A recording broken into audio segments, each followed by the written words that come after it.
चलिए, तो आज हम बात करेंगे डायोड्स के बारे में, है ना। पिछली क्लास में हमने देखा था एसी से डीसी में कन्वर्ट कर रहा था रेक्टिफायर, है ना। तो आज हम डायोड्स के बारे में देखेंगे। ठीक है, what diode do in the alternator circuit, ये क्या करते हैं बेसिकली हम ये देखते हैं ना। डायोड्स के सिंबल की बात करूं तो डायोड का सिंबल कुछ ऐसा होगा, राइट, है ना। करंट फ्लो की अगर मैं बात करूं तो वो ऐसे कुछ इस डायरेक्शन में करंट फ्लो दर्शाता है ना। ये हम जानते हैं। अब देखिए, ये एक मेरे पास यहाँ पॉजिटिव है और यहाँ नेगेटिव है ना। तो करंट की सप्लाई अगर आप देखेंगे तो कुछ ऐसे होगा, है ना। ये पॉजिटिव के थ्रू, ये यहाँ पॉजिटिव पोर्शन रहेगा डायोड्स का और यहाँ कुछ नेगेटिव रहेगा, है ना। तो करंट कैसे सप्लाई होगी, कुछ ऐसे होगी, है ना।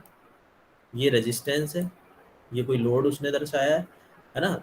तो यहाँ ये कुछ ऐसे हो रहा है, ये करंट फ्लो का डायरेक्शन वो दिखा रहा है। तो ऐसे को क्या बोल रहे हैं हम, इस पोजीशन को क्या बोल रहे हैं, फॉरवर्ड बायोस डायोड, है ना, बायस डायोड। और ये अगर कुछ वो चेंज कर देता है तो ये रिवर्स हो जाता है।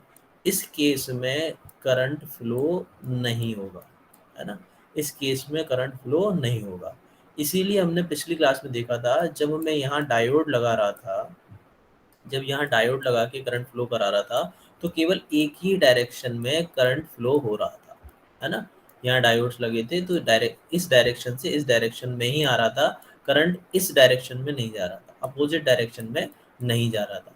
तो डायोड लगाने से क्या हो रहा है कि ये वन वे करंट फ्लो हो रहा है, केवल एक ही डायरेक्शन को फॉलो करेगा करंट अगर हम डायोड लगा देंगे, राइट। तो देखिए, यहाँ ये हमने समझा हुआ था, जैसे ये रोटर रोटेट हो रहा है तो साउथ पोल नॉर्थ पोल यहाँ पर है, तो ये 0 पर यहाँ इस जगह है ना। जैसे ही इसने 90 डिग्री रोटेट हुआ तो ये रोटेट होकर कुछ यहाँ आ जाएगा, है ना। ये इसने आधा चक्कर ले लिया, देखिए साउथ यहाँ से मूव होके कहाँ आ गया, यहाँ आ गया, है ना। अब ये दोबारा फर्दर रोटेट होगा तो साउथ यहाँ आ गया, तो ये कितना रोटेट हो गया, 180। फिर ये साउथ यहाँ आ गया, है ना। आप कुछ भी एक कंसीडर कर सकते हैं, देख सकते हैं समझने के लिए। ये रोटेट हो रहा है, ये 270 डिग्री रोटेट हो गया, फिर 90 प्लस हो जाएगा, इसमें साउथ यहाँ आ जाएगा, है ना। तो ये 360 रोटेट हो गया। तो ये इसने क्या किया, एक साइकिल कंप्लीट कर ली। तो इसको हम क्या बोल रहे थे, साइनसॉइडल वेव, राइट। ये यहाँ पॉजिटिव मैक्सिमम में आ रहा था, यहाँ ये नेगेटिव मैक्सिमम आ गया, राइट। तो इसको हम क्या बोल रहे हैं, वन साइकिल, है ना। इस साइनसॉइडल वेव को वन साइकिल। अब देखिए, हम सिंगल फेज की पहले बात करते हैं। यहाँ अगर मैं बात करूं तो इस लूप में एसी से एसी सप्लाई है ना। अभी तक इस लूप में, ये जो पीछे वाला लूप है, इस लूप में एसी सप्लाई, राइट। अब मैंने इसमें क्या किया, ये डायोड्स लगा दिए, दो नेगेटिव दो पॉजिटिव रहेंगे इसमें डायोड्स, तो ये डायोड्स लगा दिए, राइट। अब अगर आप बात करेंगे तो ये जो यहाँ इस लूप में सप्लाई जा रही है वो कैसी है, डीसी, है ना। ये बाहर वाले लूप में, इस लूप में जो सप्लाई है वो क्या है, डीसी, राइट। इसको हम क्या बोल रहे हैं, ब्रिज रेक्टिफायर, है ना। ये ब्रिज रेक्टिफायर लगा दिया इसने। ये किस केस में है, सिंगल फेज की केस में। तो देखिए कैसे सप्लाई हमें मिलेगी, कैसे वोल्टेज मिलेंगे। वोल्टेज और करंट की अगर मैं बात करूं तो कुछ ग्राफ ऐसे मिलेगा, जैसे बी और ए, है ना। फिर दोबारा जो साइक्लिक पीरियड चेंज हो रहा है, फिर क्या होगा, ए और बी, राइट। फिर क्या होगा, बी और ए। कुछ हमें ऐसे डीसी सप्लाई प्राप्त होगी, यानी कि ए और बी के बीच में साइक्लिक प्रोसेस चलता रहेगा, है ना। बी ए बी, फिर बी ए, फिर ए बी, राइट। ये हमने सिंगल फेज के बारे में जाना है। अब अगर हम थ्री फेज की बात करें तो थ्री फेज में हमें 6 डायोड की आवश्यकता पड़ती है, 3 नेगेटिव 3 पॉजिटिव, राइट। तो ये हमने वही स्टेटर वाइंडिंग लगा रखी है स्टार कनेक्शन के थ्रू, ये स्टेटर वाइंडिंग है। तो देखिए यहाँ से ये एसी सप्लाई आई। अब ये ब्रिज रेक्टिफायर मैंने ये यहाँ लगा रखा है ना। बैटरी को हमें डीसी देनी है। तो अब देखिए यहाँ से इस लूप में, ये आउटर वाले लूप में, यहाँ ये डीसी आ गई और ये कनेक्शन सीधे कहाँ जा रहा है, बैटरी को, है ना। और बैटरी चार्ज होना शुरू हो गई। अब इसका अगर मैं थ्री फेज का साइक्लिक प्रोसेस बनाऊं तो देखिए कैसे होगा, बी सी, बी ए, सी बी, है ना, A B, A C, B C. यानी कि ए, इसमें हम साइकिल जनरेट करेंगे A B and C, right. तो अगर मैं बात करूं तो देखिए ए बी, ये मान लेते हैं, है ना। अब फिर बी सी, देखिए ये आ गया बी सी, है ना। फिर क्या होगा, सी ए, है ना, या ए सी। तो कहने का मतलब ये है इन तीनों में साइक्लिक प्रोसेस चलता रहेगा और हमें कुछ डीसी सप्लाई यहाँ ऐसे मिलेगी, राइट। ये थ्री फेज के बारे में हमने बात करी जो कि हमारी गाड़ी में रहेगा।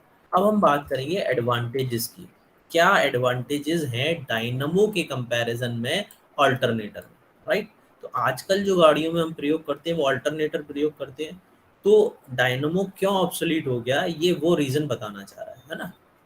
क्या क्या रीजन है देखिए, हाई आउटपुट। ऑल्टरनेटर के कंपेयर में, डायनमो के कंपेयर में ऑल्टरनेटर क्या कर रहा है, हाई आउटपुट दे रहा है ना, ज़्यादा आउटपुट है इसका। इसको अभी ग्राफ के थ्रू हम समझेंगे नेक्स्ट स्लाइड में। लो वेट एंड मोर कॉम्पैक्ट। अब इसमें क्या है, ये एक तो छोटा है ना, इसका वजन कम है। तो हम क्या प्रेफर करेंगे कि छोटा कंपोनेंट हो, है ना। तो इसलिए ऑल्टरनेटर हम प्रेफर करते हैं। डायनमो ऑब्सोलीट हो गया क्योंकि वो हैवी वेट होता था, ज़्यादा स्पेस घेरता था। अब इसका है लेस मेंटेनेंस। ऑल्टरनेटर के केस में हमें लेस मेंटेनेंस की आवश्यकता है, right. More precise output control, है ना। इसकी आउटपुट कंट्रोल को हम मोर प्रिसाइजली कंट्रोल कर सकते हैं इन कंपैरिजन ऑफ डायनमो। अब इसके केस में हमें कटआउट की आवश्यकता नहीं पड़ती, है ना। इसके केस में हमें कटआउट नहीं चाहिए क्योंकि हमने ब्रिज रेक्टिफायर लगा रखा है, तो वो एसी से डीसी में चेंज कर देता है ना। क्यों कटआउट नहीं चाहिए वो नेक्स्ट क्लासेस में हम देखेंगे, उसका भी हम कंपैरिजन करके स्टडी करेंगे। अब देखिए इस ग्राफ में हम समझ सकते हैं कि ये क्यों हाई आउटपुट दे रहा है। इस फर्स्ट पॉइंट को समझने के लिए हमें इसे देखना होगा, राइट। ये देखिए, ये आउटपुट करंट ले लिया मैंने इस एक्सिस पर, ये जनरेटर स्पीड आरपीएम में, राइट। तो अगर मैं देखिए डायनमो की बात करते हैं पहले, डायनमो के आरपीएम इंक्रीज हुए, यहाँ 1000 पहुंच गए, है ना, 1000 पहुंच गए। यहाँ से गए तो यहाँ 2000 पहुंच गए, है ना। तो 2000 के पास मान लेते हैं 1700-1800 आरपीएम पर इसने करंट प्रोड्यूस करना शुरू किया, इसने डायनमो में, राइट। ऑल्टरनेटर की अगर मैं बात करूं तो देखिए ये 1000 आरपीएम पर ही इसने करंट प्रोड्यूस करना शुरू कर दिया, है ना। यहाँ करंट जनरेशन शुरू हो गया किस पे, 1000 आरपीएम पर। जबकि वो कहाँ शुरू कर रहा है, 2000 के आसपास, डायनामो, है ना। तो इस केस में क्या प्रेफर करेंगे हम कि ऑल्टरनेटर, ऑल्टरनेटर बेस्ट दे रहा है इसमें, है ना। कम आरपीएम पर करंट जनरेट कर रहा है, कम आरपीएम पर ज्यादा करंट जनरेट कर रहा है in comparison of dynamo, right. अब देखिए डायनमो में आप देखेंगे तो ये बड़ा, है ना, ये कहाँ पहुंचा, 25 एम्पियर। 25 एम्पियर के बाद फर्दर ये इंक्रीज नहीं हो रहा, है ना। और क्या है, सडनली ये स्टेबल हो गया, यहाँ जाके ये सैचुरेटेड पॉइंट आ गया और ये स्टेशनरी हो गया, इसके आगे आरपीएम नहीं बढ़ रहे, राइट। और ये सडन यहाँ पे चेंज हुआ है ना। अगर मैं ऑल्टरनेटर की बात करूं तो देखिए स्मूथ ग्राफ बढ़ रहा है, स्मूथ ग्राफ बढ़ रहा है ना। और ये स्मूथली जा रहा है, राइट। एकदम सडन यहाँ पर सैचुरेशन पॉइंट इसमें नहीं आ रहा, इसके केस में, ऑल्टरनेटर के केस में, राइट। तो हम क्या करेंगे, ऑल्टरनेटर को प्रेफर करेंगे। इन कारणवशों से क्या हुआ है कि डायनमो आजकल गाड़ियों में नहीं प्रयोग में लिया जाता, हर गाड़ी में ऑल्टरनेटर प्रयोग किया जाता है। देखिए अब टाइप्स ऑफ ऑल्टरनेटर की अगर हम बात करें, rotating armature type, right. Rotating armature type की अगर मैं बात करूं तो इसमें क्या होगा, ये ये आप देख रहे हैं rotating armature type. Rotating armature method में हम क्या कर रहे हैं, यहाँ ये स्लिप रिंग मैंने लगा रखी है ना, और ये यहाँ डायनोमो वाला केस हमने कर रखा है ना। स्टेटर को हम सप्लाई दे रहे हैं, देखिए यहाँ नॉर्थ और साउथ पोल बनेंगे, है ना, जैसा डायनोमो में हो रहा था। तो स्टेटर को हमने सप्लाई दे दी और यहाँ से ये रोटर के थ्रू हम करंट ले रहे हैं, है ना, ये करंट ले रहे हैं। अगर मैं बात करूं रोटेटिंग फील्ड टाइप, हाँ, तो यहाँ हम रोटेटिंग फील्ड टाइप में हम यहाँ कहीं, जो अभी हमने पढ़ा, है ना, रोटेटिंग फील्ड टाइप, यही तो हमने, इसी के बारे में तो हमने सीखा था अभी पिछली क्लास में, राइट। ये रोटेटिंग फील्ड टाइप ही तो है, ये फील्ड और ये रोटेट हो रहा है, ठीक। तो ये रोटेटिंग फील्ड टाइप हो गया। एक और होता है, ये क्या होता है, ब्रशलेस ऑल्टरनेटर। इसको हम नेक्स्ट क्लास में पढ़ेंगे, ये कैसे वर्क करता है, इसका कंस्ट्रक्शन, वर्किंग, सारी चीजें हम लेंगे, राइट। तो फिलहाल इसमें जो भी आप डाउट्स हैं वो आप वन बाय वन पूछ सकते हैं